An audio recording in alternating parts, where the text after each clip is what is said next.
अस्सलाम वालेकुम, मैं हूं साहिर इलियास और आप देख रहे हैं सब रंग। आज मैं एक ऐसी स्टोरी के साथ हाजिर हुआ हूं जिनके साथ जुल्म कहा जा सकता है, प्यार कहा जा सकता है, मोहब्बत कहा जा सकता है, इसे क्या नाम देंगे ये कोई पता नहीं। इनसे जानते हैं, इनको एक रॉन्ग नंबर पे कॉल आती है और बात होती है, वो मोबाइल किसका था, कैसे बात हुई, इनसे जानते हैं। अस्सलाम वालेकुम। वालेकुम सलाम। क्या हाल है मैम? ठीक हूँ मैं। आपका नाम? सोफिया। अच्छा मैम, आपके साथ ये सब वाक़या कैसे पेश आया, मुझे बताएंगी आप? बस ये एक दिन बहुत बुरा दिन था जब मेरे साथ ये वाक़या हुआ कि एक रॉन्ग कॉल आई, तो बस आहिस्ता आहिस्ता बात होते होते ये इतनी आगे बढ़ गई कि और फिर मेरे साथ इतना बड़ा धोखा हुआ कि मैं बता नहीं सकती। मेरी ज़िंदगी में इतना घिनौना जो मेरे साथ हुआ।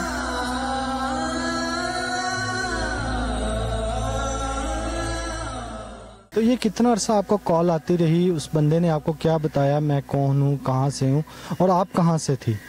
मैं तो लाहौर से थी और वो फैसलाबाद से थे। तो हमारी रॉन्ग कॉल पे बात हुई है अचानक। फिर हमारी ये बातें जौन सी वो बढ़ने लग गई और वो प्यार में बदल गई। फिर हम आहिस्ता आहिस्ता एक दूसरे को पसंद करने लग पड़े। तो आपकी ये रॉन्ग कॉल कितना अरसा चली, मतलब कि कितनी बार आपकी बात हुई, फिर आप मिले, तो ये सब कुछ तफसील से बताएं। 6 माह तक तो ये ऐसे चलता रहा। डेली हमारी बात होती थी, लंबी बात होती थी। तो बाद में पता नहीं क्या हुआ कि वो अपना रंग बदलने लग पड़ा। कैसे गई? उसने मुझे बुलाया था, मेरे लिए टिकट करवाई थी कि हम दोनों घर से भाग जाते हैं। तो घर से भागने से पहले आपने किसी दोस्त, किसी मतलब रिलेटिव या किसी से बंदे से बात शेयर की आपने कि मैं ऐसा कदम उठाने जा रही हूँ? नहीं जी, ये मैंने किसी से नहीं शेयर की थी। हम दोनों ने अकेले ही सब कुछ प्लान किया था। उसने क्या बताया था, मैं क्या करता हूँ? फिर बाद में आपने मुझे बताया कि वो कुछ और निकला, बताया उसने कुछ और। वो कहता मेरी ये बहुत अच्छी जॉब है, मैं सही ठीक ठाक कमाता हूँ, तुम्हें खुश रखूँगा, तुम्हारी हर ज़रूरत को पूरा करूँगा। और बाद में जब मैं चली गई हूँ तो उसके बाद उसने कहा कि मैं तो कुछ भी नहीं करता, मैं तो नौकरी भी नहीं करता, तो जो तुम अपने घर से लाई थी वो ही इस्तेमाल करो। तो घर से कुछ लेके गई थी आप? हाँ जी, मैं अपने जेवर पैसे सब कुछ लेके गई थी। तो फिर उसके बाद आपने कितना अरसा उसके साथ गुजारा और फिर आप अभी किस हाल में हैं, कैसे हैं? अब मैं अकेली हूँ, मैंने छोड़ दिया उनको। आप उसके साथ कितना अरसा रही हैं? 6-7 माह रही हूँ उसके साथ। तो मतलब जब आप उसके पास गई हैं तो आपने निकाह कर लिया था या बिना निकाह के उसके साथ गई हैं? उसने बगैर निकाह के मुझे रखा है, जितने अरसे भी रखा है मुझे ना। तो कभी भी आपने नहीं कहा कि मेरे से निकाह करो या मैं तुमसे शादी करने के लिए वहाँ से घर छोड़ के आई हूँ? मैं कहती थी पर वो नहीं मानता था। वो कह रहा था अभी मैं इस हालत में नहीं हूँ कि मैं तुमसे शादी कर सकूँ। तो आपने कहा, वो कहता था मेरी बड़ी अच्छी जॉब है, मेरी सोर्स इनकम काफ़ी अच्छी है। तो उसके बाद फिर आपने इससे निकाह भी नहीं किया, अपनी फैमिली से उसने मिलवाया आपको? नहीं, अपनी फैमिली से भी नहीं मिलवाया। मुझे एक अलग घर में रखा, कमरा सा था, बस उसमें बंद रखा है मुझे और मेरे साथ बहुत ज़्यादती किया उसने। 6 माह मतलब आपका यूज़ करता रहा है? जी बिल्कुल ऐसा ही है।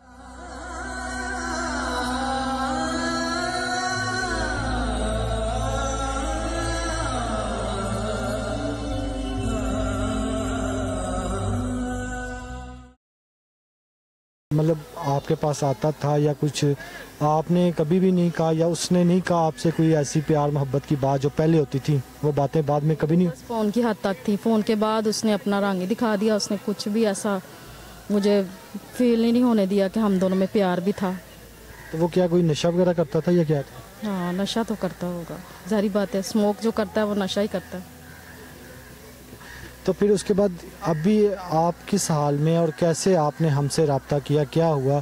और अभी आप कह रही थी कि 2 माह का रेंट भी रहता है उस मकान का, तो वो आपको उसकी शनाख्त वगैरह आपके पास नहीं है कि वो कहाँ का था, कैसे आपको सब कुछ हुआ ये आपके साथ? तो उसकी कोई शनाख्त वगैरह नहीं है आपके पास? नहीं, मेरे पास कुछ भी नहीं है और मैं बहुत मजबूर हूँ। अकेली दर बदर फिर रही हूँ। मुझे ना माँ बाप संभाल रहे हैं, ना उसने मुझे अपना नाम दिया है। तो अब मैं किसी के काबिल नहीं हूँ कि किसी के पास रह भी सकूँ। नहीं, तो आप अभी कैसे सारा कुछ मैनेज कर रही हैं, किस तरह कर रही हैं? बस मुझे खुद नहीं समझ आ रही क्या बोलूँ।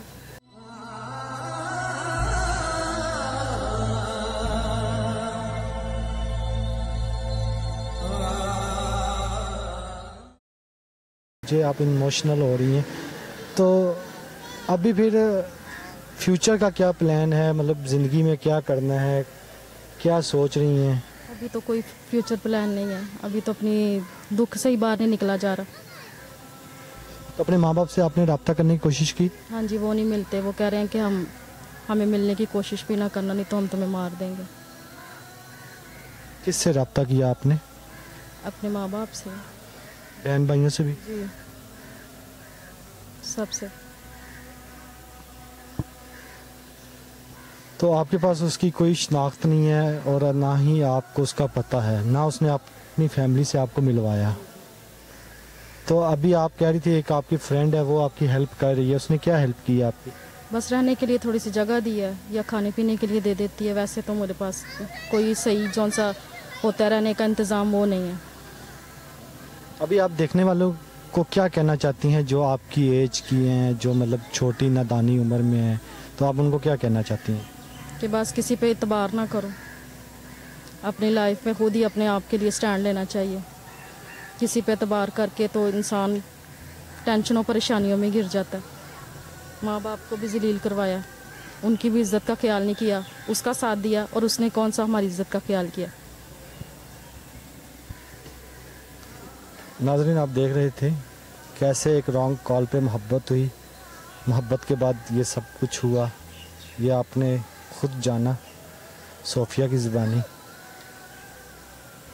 मुझे दें इजाज़त, देखते रहिए सब रंग। अल्लाह हाफिज़।